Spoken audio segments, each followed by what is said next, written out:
Saya baca dalam Facebook, dia kata tanggungjawab seorang suami termasuk masak, kemah rumah, urus pakaian, sebagainya. Manakala tugas isterinya hanyalah layan suami mata-mata. Betul tak? Betul. Asalnya isteri, suami yang wajib beri dia nafkah. Nafkah suami ni 3 perkara wajib.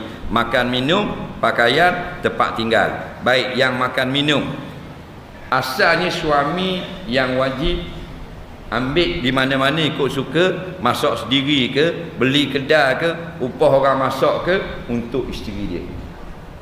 Nampak? Kalau tak buat begitu, dia kena beri duit kepada isteri dia. Isteri dia boleh makan di mana-mana yang isteri dia suka. Ataupun dia beli alat-alat memasak, lepas tu dia beli bahan mentah, isterinya masak. Boleh. Faham tak? Jadi asal dia kita sendiri yang kena cari. Faham? Asalnya bukan orang puang yang wajib jahit baju diri dia. Kita yang wajib beli baju bini kita, buat balik beri ke bini kita. Tu asal kita kena tahu. Tapi kita berlebih kurang dalam bab ni. Para perempuan sunat tahu menjahit. Ramal ni orang puang tak pandai jahit. Orang puang moden, dia tengok dulu zaman kita, tok kita. Tok kita masak pandai, serba-serbi pandai. Bini kita pandai tak masak? Pandai. Jangan cari bini yang pandai masak, jangan. Cari bini yang rajin memasak. Pandai tapi tak masak. Tengah duduk relax kat dapur, kat dekat ruang tamu tu, keluar kod TV, resipi. Berlari ambil pen. Nampak? Ambil kertas, tulis resipi. Ayam 1 ekor, ayam 1 ekor. Telur 2 dozen, telur 2 dozen. Garam 9 kilo, garam. Tulis. Cuka 12 botol, cuka 12 botol. Tulis. Masak tak? Dah. Makan kedai.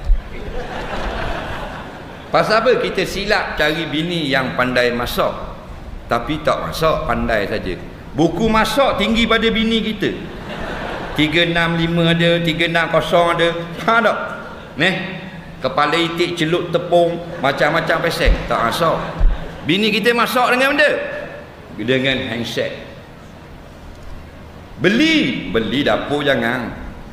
Kita beli hak dapur 1 tuku. Yang 4 tuku bang, 4 tuku bampan ni. Tengah tu ada bakar oven besar punya pintu. Mertua ai dua-dua boleh masuk dalam.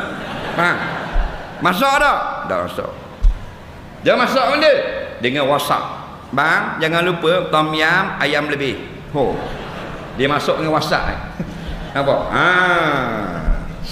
Batulah bukan salah. Tapi kalau jenis malas masak, tak pandai masak, tak pandai menjahit, jangan mahal-mahal sangatlah. Hantaran murah-murah sudah. 500 sudah. Ni bila tanya berapa makcik ni? Tunang dah. Tarikh nikah tahu dah. Lepas raya cuma mari ni nak tahulah hantaran. Makcik kata, hantaran tak mahal. Macam kakak dia lah, 20,000. 20,000 masak tak pandai. Dia boleh dua yang masakkan, iaitu panahkan nasi kemarin dengan buat masak air panas. Dua tu yang pandai. Suruh buat nasi goreng, buat tapi jadi macam wajib, macam pulut wajib nasi goreng. Cedok nasi goreng, nak buah atas pinggan laki, dak jatuh nasi goreng. Dak jatuh, lekat di sodek. Lala cocok dengan papang, berbau jatuh nasi goreng. Tu 20,000 hantaran.